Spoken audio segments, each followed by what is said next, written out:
Onslaught is one of the best activities Destiny has put out in years. Like, that's great. What I want to say is probably dungeons, unless I'm missing something. Today I'm going to go over why I really enjoy Onslaught as an activity from someone who's barely been playing Destiny over the last year. Oh, and I should say this is about Legend Onslaught. I'm not going to lie, I think I've put about 20 hours into Onslaught, which is more than every other seasonal activity combined put together for me, personally. Wow. An actual Destiny video. Let's start with the ad density. Now, I've spent most of my time inside of Midtown, which is the smallest of the maps, but the ad density within Midtown feels really good. There's a lot of ads up at a time where it could easily overwhelm you if you're not ready for when they spawn. For example, if everyone's busy picking up the heavy ammo, all of a sudden you've got a bunch of exploder shanks behind you and everyone's just wiping. So you've got to pay attention. But yeah, you can't just switch off your brain. You have to pay attention to what's coming, where it's coming from. Pay attention to your cycle of your supers and make sure you have enough heavy ammo for when rounds 3 and 9 appear. So rounds 3 and 9 are the augmented rounds. These are the special rounds where sometimes it's a tormentor or the demolitionists or the shielded guys come up. So you have to make sure you are ready for the start of rounds 3 and 9. Because if you are not in position for when a tormentor spawns, next thing you know, you're wiping and you're going back to orbit. You have to manage your resources. You have to actually pay attention to what you're running in this game mode. And this has been like a big pet peeve of mine for a long time, basically since the introduction of subclasses 3.0, is that we've had these really cool builds, and you've seen the titles and thumbnails, the build that makes your wife's panties explode.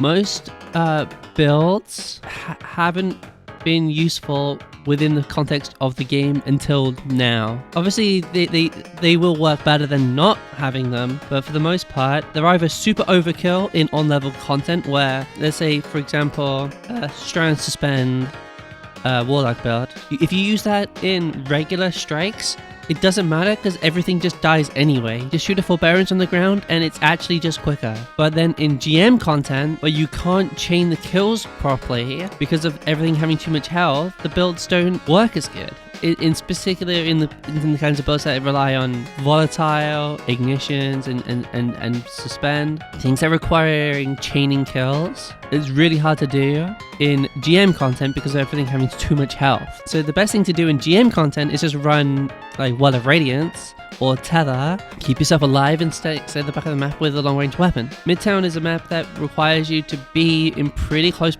proximity. You don't really want to be using a scout rifle, pulse rifle, snipers, things like that. You want to be using SMGs, autos, hand cannons, really. This is like the first time I'm using like an infinite suspend kind of thorn. If we already have one well, I'll play this. A very control super similar to Tether, but obviously not exactly the same, but you can stop the ads from coming towards you using the suspend belt, which is somewhat similar to what Tether does, but obviously it plays a little bit differently. I don't feel like I'm throwing by not playing Well of Radiance, which I think probably my favorite part about Onslaught is that it's the right difficulty. I've mostly been doing runs up to wave 10 and resetting just for fast loot, because we're Destiny players and we optimize the fastest way to get the best loot. Those first 10 waves are the perfect amount of difficulty. So everything I've said so far is like why I like the difficulty of especially these first 10 waves as a casual farm. Obviously, if you want to do something more intense, I do think going up to level 50 is really fun and also the right level of difficulty for something that you want to try hard in. But for something you just want to farm, maybe you just want to talk with your friends and have fun, it's the perfect difficulty for you having to pay attention and builds being useful without bullshittery of too much health, dying in one shot, unless it's explosive shanks, but that's part of paying attention, and obviously tormentor spawns, but it's more about paying attention and managing the space than it is about health bars, and you're like engaged with the content. You're actually in the thick of it. Am I speaking sense? I think I am. But then obviously we cannot not talk about the loot as well. All of the weapons from Onslaught are reprised old classic god tier weapons. Some of them are less god tier than others. If this was the only time they reprised weapons, I wouldn't hate it, as I still kind of don't like it. But that's because every single update we've had for the last 3 years has included reprised weapons. If this was the only time they did it, or like they did it like once a year, for free updates, I wouldn't hate it. But it's just annoying at this point that half the content that we get is just stuff that was already, which was stuff that was taken out of the game before. But again, this is a free update, so I'll give it a bit more leniency. But I will say the loot is good and worth getting, especially as someone who has never played. The only time I've played Trials in the last 3 years was in a video. I did it for a video, and that was it. I played for 2 hours for a video. I never play Trials. So I was never going to go get a cataphragm ever in my life. But I got the Edge Transit. It doesn't have spike grenades on it, but I got Envious Bait and Switch. Probably best in slot. Hung Jury, I'm the most mad about because we've had it back like 7 times and it looks different every time. And I literally, I'll put up a picture of all the ones I have in my vault of the different colors. I'm also a little bit mad with Succession and Forbearance coming back because they are paid weapons that are now free. Because they are weapons that are part of raids and the raids are part of paid content. Well, they have newer roles. Their best roles from the raid are still their best roles. And again, I'm not that bothered. It's just annoying, but the taking it from the paywall and making it free just feels weird. And Succession is just bad. Well, when I think about Succession, I don't think about classic overpowered brilliant weapon. I think probably one of the better snipers in the game, but like it's not like busted 4K ultra, this will melt